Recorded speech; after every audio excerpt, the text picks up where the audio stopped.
చాలా వివాదాల తర్వాత టెస్లా కంపెనీ భారత్ మార్కెట్లోకి అడుగుపెట్టింది సార్. ముంబైలో మొదటి షోరూమ్ను కూడా ఓపెన్ చేసింది సార్. చాలా వివాదాలు వచ్చాయి అండ్ ఫైనల్గా ఎవరు గెలిచారు సార్? అండ్ టెస్లా భారత్ మార్కెట్లో నిలవగలుగుతుంది? వివాదం ఏంటి అంటే బేసిక్ వివాదము ఇంపోర్టెడ్ కార్స్ పైన ఇండియాలో భారీగా సుంకం ఉంది, అంటే డ్యూటీస్ ఉన్నాయి. ఎందుకు ఉంటాయంటే డొమెస్టిక్ మ్యానుఫ్యాక్చరింగ్ కాపాడటానికి.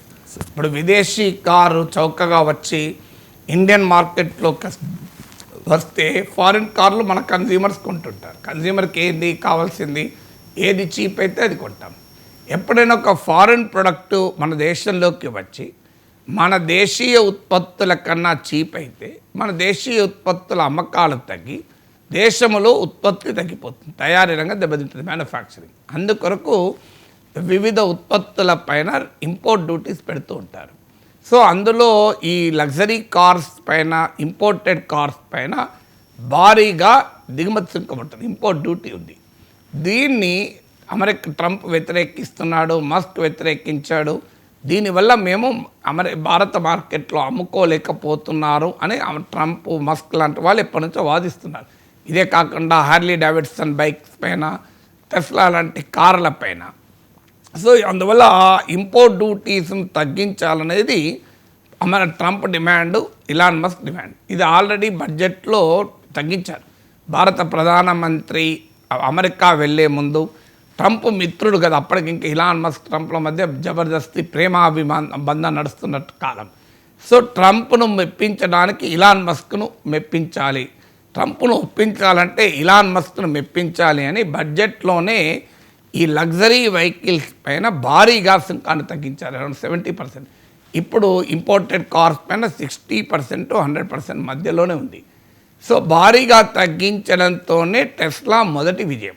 అంటే అప్పటిదాకా భారత ప్రభుత్వం మా దేశ మ్యానుఫ్యాక్చరింగ్ని కాపాడుకోవాలి కనుక ఇంపోర్టెడ్ కార్ల మీద భారీగా సుంకాలు వేస్తాం, అదే మా ఎసెన్షియల్ ఇంపోర్ట్ కాదు, ఏం విదేశీ కార్లు లేకపోతే భారత ప్రజలకేం తలకిందులు కాదు, ఇప్పుడు అదేమే క్యాన్సర్ డ్రగ్ కాదు, అదేం లైఫ్ సేవింగ్ ఔషధాలు కాదు కదా. సో కానీ అమెరికా ఒత్తిడి, ట్రంప్ ఒత్తిడికి మనం అంగీకరించి మోడీ ప్రభుత్వము బడ్జెట్లోనే ఈ లగ్జరీ వెహికల్స్ పైన ఇంపోర్ట్ డ్యూటీ తగ్గించారు. అదే ఇలాన్ మస్క్ మొదటి విజయం. ఇక టెస్లాకు, గవర్నమెంట్ ఆఫ్ ఇండియాకు చాలా రోజులు చర్చలు జరిగాయి. ఈ చర్చల్లో టెస్లా డిమాండ్ ఏంటంటే మేము ఇంపోర్ట్ చేసుకొని కార్లు అమ్ముతాం, కానీ భారత ప్రభుత్వం ఏం డిమాండ్ చేయాలంటే లేదు, భారతదేశంలో మీరు మ్యానుఫ్యాక్చర్ చేయాలి, ఇది మన డిమాండ్. ట్రంప్ దాన్ని తీవ్రంగా ఆక్షేపించాడు. ఇండియాలో మ్యానుఫ్యాక్చర్ చేస్తానంటాడు ఇలాన్ మస్క్. సో దాన్ని చేయకూడదన్నాడు. యాపిల్ మ్యానుఫ్యాక్చరింగ్ పైనే, ఇండియాలో యాపిల్ అసెంబ్లింగ్, ఈవెన్ మ్యానుఫ్యాక్చరింగ్ కూడా కాదు, మన దగ్గర వివిధ దేశాల్లో తయారైన కాంపోనెంట్స్ను తీసుకొచ్చి మన దేశంలో దాన్ని అమరుస్తారు, అసెంబ్లింగ్, నాట్ ఈవెన్ మ్యానుఫ్యాక్చరింగ్. దానికే ట్రంప్ అభ్యంతరం చెప్పాడు. సో ట్రంప్ అభ్యంతరం చెప్పాడు, ఇలాన్ మస్క్ ఏమో నేను మ్యానుఫ్యాక్చరింగ్ ఫెసిలిటీ పెట్టా అని ఇలాన్ మస్క్ వాదన. ఎందుకు పెట్టా అంటున్నాడు ఇలాన్ మస్క్ అంటే, ఇండియాలో మార్కెట్ ఎంత ఉందో తెలియకుండా నేను ఎందుకు పెట్టాలి అన్నది మస్క్ వాదన. భారత ప్రభుత్వ వాదన ఏంటంటే ఇండియాలో ఎంప్లాయ్మెంట్ క్రియేట్ కావాలి, ఇండియాలో ఎకానమీ పెరగాలి, వాల్యూ అడిషన్ జరగాలి అంటే భారతదేశంలో మీరు తయారు చేయాలనేది భారత వాదన. ఇప్పుడు ఎవరు గెలిచారన్న దానికి ఆన్సర్ ఏంటి? టెస్లా భారతదేశంలో తయారు కావడం లేదు. ఎక్కడ పెట్టారు టెస్లా మ్యానుఫ్యాక్చరింగ్ కంపెనీ నాకు చెప్పండి. ఇప్పుడు ఓన్లీ షోరూమ్ పెట్టారు ముంబైలో, ఢిల్లీలో రెండో షో. అంటే చైనా నుంచి దిగుమతి చేసుకున్న కార్లను మన దేశంలో ఇలాన్ మస్క్ అమ్ముతున్నాడు. ఇప్పుడు గెలిచింది ఎవరు? గెలిచింది మస్క్ గెలిచాడు, గెలిచింది చైనా. మోడీ ప్రభుత్వము చైనాకు ఇలాన్ మస్క్ గెలుపు అందించింది. మేక్ ఇన్ ఇండియా ప్రోగ్రాం ఎక్కడ పోయింది అనే ప్రశ్న ఉత్పన్నమవుతుంది. అందులో చైనాలో తయారైన కారు, అంటే ఇక్కడ కనుక ఒక టెస్లా కారు మనం కొంటే చైనాలో 10 మందికి ఉద్యోగాలు దొరుకుతాయి, మనకు కాదు. మనం రోజు మన ప్రభుత్వాన్ని సమర్థించే పరివారం ఏం చెప్తుంది? బాయ్కాట్ చైనా, చైనా సంగతి తేల్చాడని చెప్తుంది. కానీ జరుగుతున్నది ఏంటి? ఇలాన్ మస్క్ పైన ఇప్పటిదాకా మోడీ ప్రభుత్వమే పెట్టిన రెస్ట్రిక్షన్, ఇండియాలో మ్యానుఫ్యాక్చర్ చేయాలి అన్న దాన్ని సడలించి ఆఖరికి మన ప్రత్యర్థి దేశము అయిన చైనాలో తయారైన వాటిని ఇక్కడ అమ్మటానికి మనం ఎలో చేస్తున్నాం. ఎందుకంటే అమెరికాలో తయారైన కార్లు ఇక్కడికి తీసుకురావాలంటే లాజిస్టిక్స్ ఇంపోర్టెడ్ కాస్ట్ పెరిగిపోతుంది. అందుకే పక్కనే చైనా ఉంది కనుక చైనా నుంచి తీసుకొచ్చి ఇక్కడ అమ్ముతున్నాడు. చైనా నుంచి తీసుకొచ్చే టెస్లా కార్లను భారతదేశంలో అమ్మడాన్ని మన దేశభక్తులంతా ఎందుకు వ్యతిరేకించడం లేదనేది క్వశ్చన్. ఒకప్పుడు బాయ్కాట్ చైనా అని టీవీలను బాల్కన్లకు వెళ్ళి పాతబడ్డ చెడిపోయిన చైనా టీవీలను బాల్కన్ నుంచి విసిరేసి మన దేశభక్తిని చాటుకున్నాం కదా. ఇప్పుడు ఎక్కడ పోయారు మరి? చైనాలో తయారైన టెస్లా భారతదేశంలో అమ్ముతుంటే మనం ఎందుకు అనుమతిస్తున్నాం? ఈ ప్రశ్నకు ఆన్సర్ లేదు. అంటే క్లియర్గా అమెరికా ఒత్తిడి క్లియర్గా కనబడుతుంది. ట్రంప్కు ఇలాన్ మస్క్ దెబ్బతినొచ్చు, కానీ అమెరికా ప్రభుత్వ విధానం మారదు కదా. అమెరికా ప్రభుత్వ విధానం ఏంటంటే అమెరికన్ కంపెనీలకు మన దేశంలో అమ్ముకోనివ్వాలన్నది అమెరికా విధానం. దానికి భారతదేశం అంగీకరించింది. ఇక నెక్స్ట్ క్వశ్చన్, టెస్లా ఇక్కడ సక్సెస్ అవుతుందా? That is a market question. ఎందుకంటే ఇది కాస్ట్ ఎక్కువ కంపారిటివ్లీ. ఈవెన్ చైనాస్ కార్లు కూడా అమ్ముడుపోతున్నాయి ఇక్కడ. విచిత్రం ఏంటంటే ఇంత చైనా బాయ్కాట్ చైనా అంటారు కదా, చైనా కార్లు బోలెడు అమ్ముడుపోతున్నాయి ఇక్కడ, BYD కార్లని. సో ఇది ఎగ్జిస్టింగ్ చైనీస్ కార్ మోడల్స్ కన్నా కూడా కాస్ట్లీ. ఇది మీకు 60 to 68 lakhs 2 మోడల్స్, ఒక మోడల్కి సంబంధించిన 2 ప్రైస్ వర్షన్స్లో రిలీజ్ చేశారు. అది ఒకటి 60 లక్షలు 65 లక్షలు, that showroom price. On road price ఎక్కువ ఉంటుంది, ట్యాక్స్ మీకు ఇన్సూరెన్స్ ఇవన్నీ కలిస్తే ఇంకా పెరిగిపోతుంది. సో దీనికి మరి ఇంత కాస్ట్, ఆల్రెడీ ఇండియన్ కార్లు ఉన్నాయి, ఫారిన్ కార్స్ ఉన్నాయి, అంతకన్నా చీప్లో ఉన్నాయి, ఇంకో 10 లక్షలు చౌకగా వస్తాయి. అలాంటప్పుడు మరి టెస్లా కార్ బ్రాండ్ కొరకే టెస్లాను కొన్న మార్కెట్ ఉందా అనేది. ఎందుకంటే అబోవ్ 50 lakh 50 లక్షలకు పైగా ఉన్న కార్ల మార్కెటు మన దేశంలో చాలా తక్కువ. మన దేశంలో ఏడాదిలో ఒక ఇయర్లో కేవలం 50,000 కార్లు మాత్రమే ఈ లగ్జరీ కార్లు అమ్ముడుపోతున్నాయి. అంటే అబోవ్ 50 lakh ప్రైస్ ఉన్న కార్లు ఇండియాలో ఇయర్లీ 50,000, అన్ని మోడల్స్ కలిపి నేను చెప్పేది 50,000 కార్లే అమ్ముడుపోతున్నాయి. ఇందులో ఇది ఎలక్ట్రిక్ వెహికల్ టెస్లా అంటే.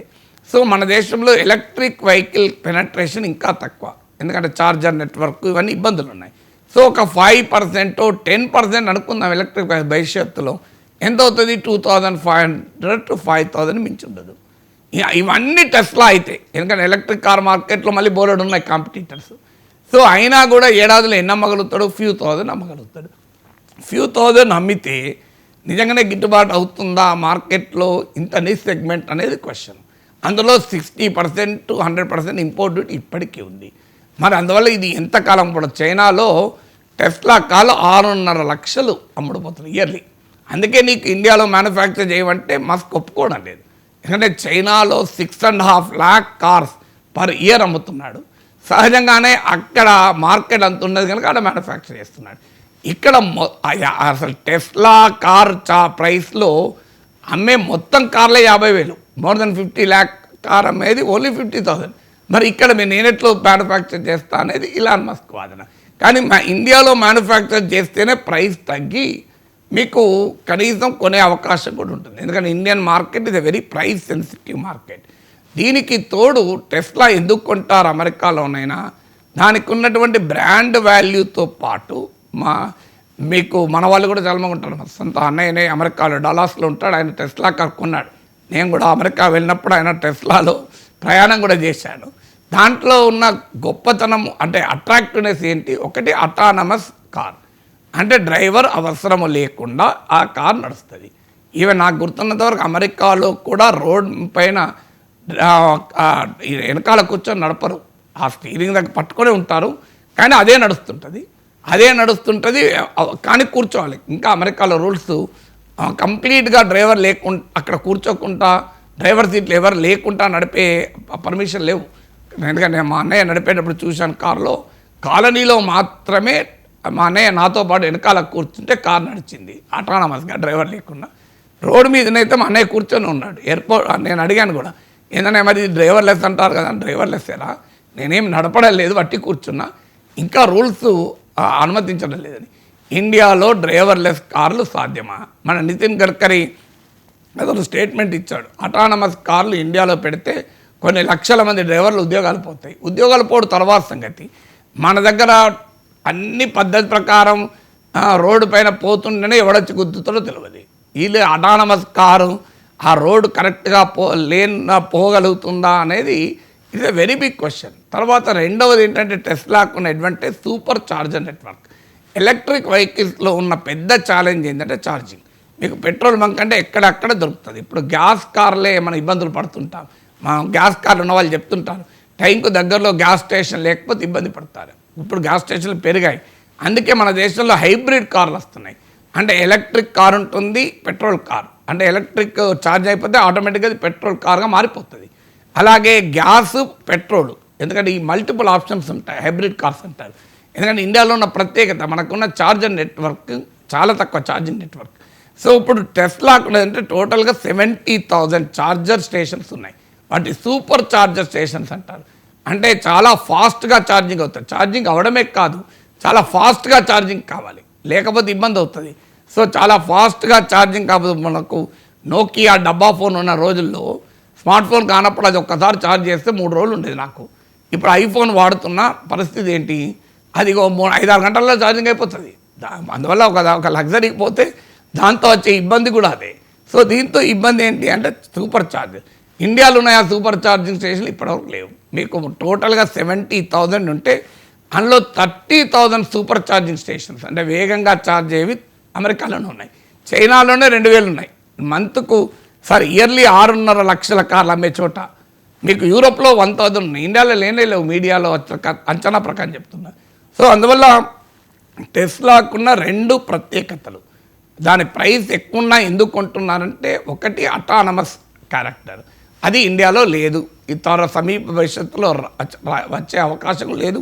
మన రోడ్ కండిషన్స్ కూడా అందుకు అనుమతించవు, మన ట్రాఫిక్ కండిషన్స్ కూడా అందుకు అనుమతించవు. మీకు అమెరికన్ రోడ్లపైన ఇంత రష్ ఉండదు, మన రోడ్లపైన ఉన్నట్లు. ఇంత అన్ప్రెడిక్టబుల్గా అమెరికన్ రోడ్లు ఉండవు. ఇక రెండవది సూపర్ ఛార్జర్ నెట్వర్క్ లేదు. మూడవది కాస్ట్ 50 లక్షలు ఎబోవ్. ఇంతమంది చెప్పాను 50 lakh ఎబోవ్ కార్లు ఇండియాలో 50,000 అమ్ముతాయి. ఈ 3 ఛాలెంజెస్ ఉన్నాయి కనుకనే నేను మ్యానుఫ్యాక్చర్ ఇప్పుడే చేయలేను అనేది ఇలాన్ మస్క్ వాదన. మీకు మార్కెట్ టెస్ట్ చేసి నేను అప్పుడు మ్యానుఫ్యాక్చరింగ్కి వస్తానని. కానీ భారత ప్రభుత్వం ఇప్పటిదాకా లేదు, మేక్ ఇన్ ఇండియాలో ఒప్పుకుంటేనే అని. ఇప్పుడు అది ఎలో చేశారు. మరి మేక్ ఇన్ ఇండియాలో చేస్తే చీప్ కూడా అవుతుంది. మీకు ఈ 60%, 100% డ్యూటీ పడదు. ఇండియాలో కంపారిటివ్లీ ప్రొడక్షన్ కాస్ట్ కూడా తక్కువ కనుక మీకు చీప్ అయితే అప్పుడు 40 lakhsలో కూడా టెస్లా కార్ రావచ్చు. అందువల్ల ఇట్ ఈజ్ ఏ మీకు అదన్నా చూస్ చేసుకోవాలి. ఇండియాలో హై కాస్ట్ కార్లకు డిమాండ్ తక్కువ కాదనుకుంటే కాస్ట్ తగ్గాలి అంటే ఇండియాలో మ్యానుఫ్యాక్చర్ చేయాలి. చూద్దాం ఏం జరుగుతుందో.